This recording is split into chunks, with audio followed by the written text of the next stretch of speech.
social media मैरा पाइबीसिंगबु लुपा चौगा पीदुना नेक्लगा वकत मिफम फमनबनी हाइना post तौरिबा मनोहर मयुम बारिश शर्मागी युमदा खोइसाउनरबा मैरा पाइबी इमासिंग थोमजिनख्रे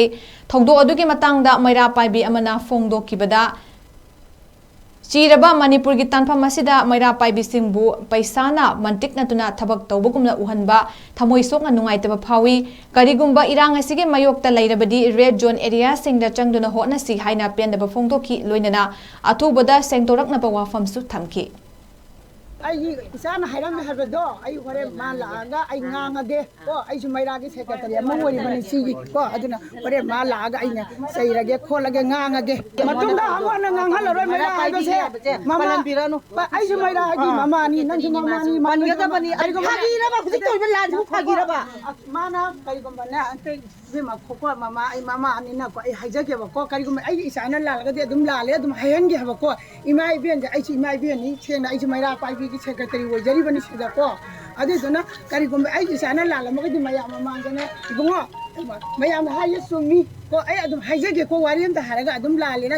line लौबियु हुजी अखोय minute खरा ओइसो अखोय गाइजगे अखोयना लाइसि याम लापना लाइनी यामना सिंखोंग सिंया यामना नखरबा कुंबी केंद्र हाइबसे अतुके मतिक सोथना लांजिगी मनुं चलगा लैरिबा मफम अमनेबा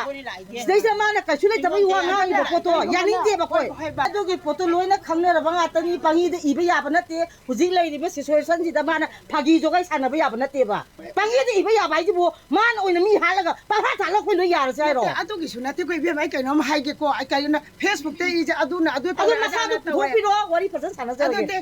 होयबा पुथोक फोन तौरगे बा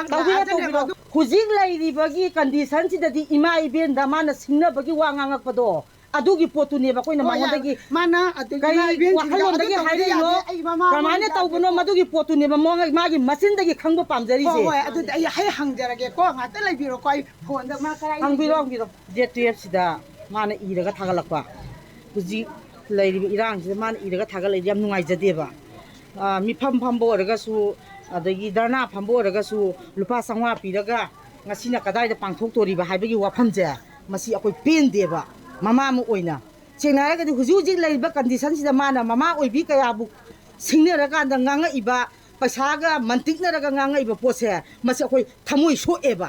अदुगिसु मथक्ता माना मरिल लेरगदि लानसिगी मायोक्ता चोंथोकपिला क्यारगदि मा चोसामपुदा पुबिरो मोरेदा पुबिरो कांपुबिदा पुबिरो अखोय मतुंग इनगेबा सोंगुमदा अखोय इमा इबेनसिंगा सिंगनबई वाफमजे तौबिरकनु हाइबनिदा याम नुंगाइजदा बाइतारे ताबदा अदु मसा कौथोरकांदा करी लैगे हाइबदुमा अखोय खन्नगिनी मागी वातागिनी माना हारिबो पोसे तसेंगमा अखोयना लोपा नते सि सोशल मीडिया दा लोइना मान इरिपो थादोकसरकनी अदुगा पोसे करी लैगे हाइबदो अदु लोइना मखंगा कांदा लोइना खंगलखिने बसे